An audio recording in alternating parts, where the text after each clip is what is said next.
어느 학교 화장실에 낙서가 되어 있었습니다. 신은 죽었다.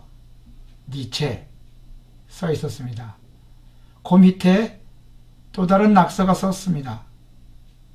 니체도 죽었다. 신. 그 밑에 또 다른 낙서가 써져 있었습니다. 니들 걸리면 다 죽는다. 청소 아줌마. 권세 있는 그러한 모습으로 써 놓았습니다.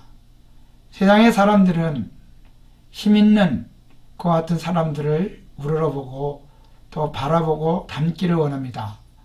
성경은 이 세상에서 가장 힘있는 분은 바로 하나님이라고 말씀하고 있습니다.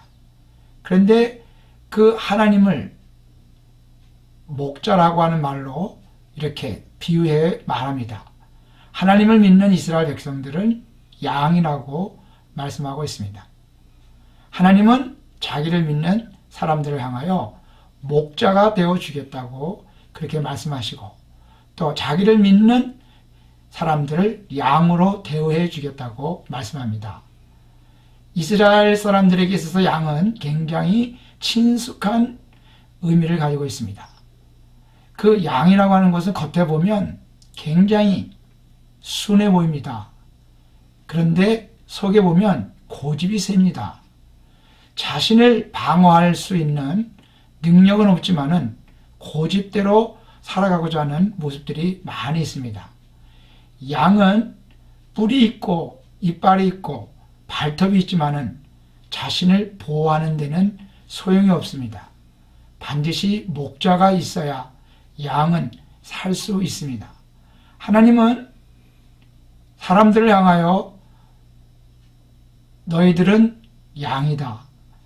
너희들의 힘으로 살 수 없으니 나를 목자로 삼으라고 이렇게 말씀하고 있습니다. 양은요, 스스로 더럽힐 수는 있지만은 자신을 씻을 만한 그와 같은 능력은 없습니다. 양은 털이 자라면 다른 짐승들은 털갈이를 합니다. 그런데 양은 그렇지 못합니다. 목자가 깎아주어야 그 털이 또 이렇게 그 양의 아름다운 모습을 나타낼 수 있다는 것입니다.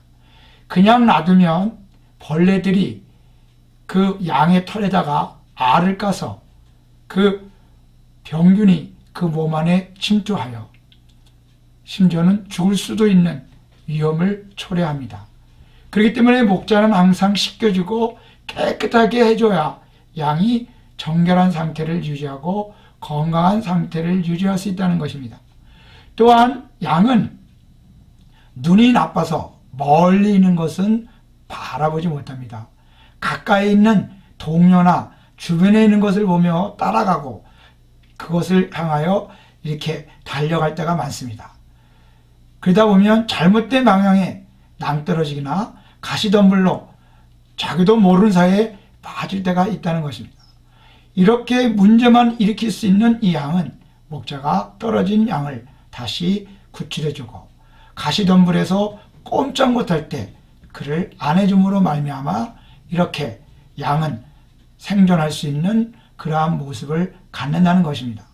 하나님은 철저하게 자기 자신을 양으로 하나님의 도움을 필요로 하는 자들에게는 목자가 되어서 항상 그들의 이름을 불러주며 양을 보살피는 모습을 보게 됩니다.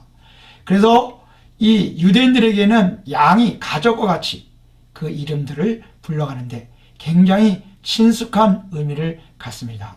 또한 목자는 그 양을 뒤에서 인도하는 것이 아니라 앞에서 인도해 줌으로 말미암아 항상 그늘지고 또 풀이 많이 있는 곳, 깨끗한 물이 있는 곳, 그리고 또 안전한 곳으로 양을 인도하기 위하여 앞장서 나간다는 것입니다.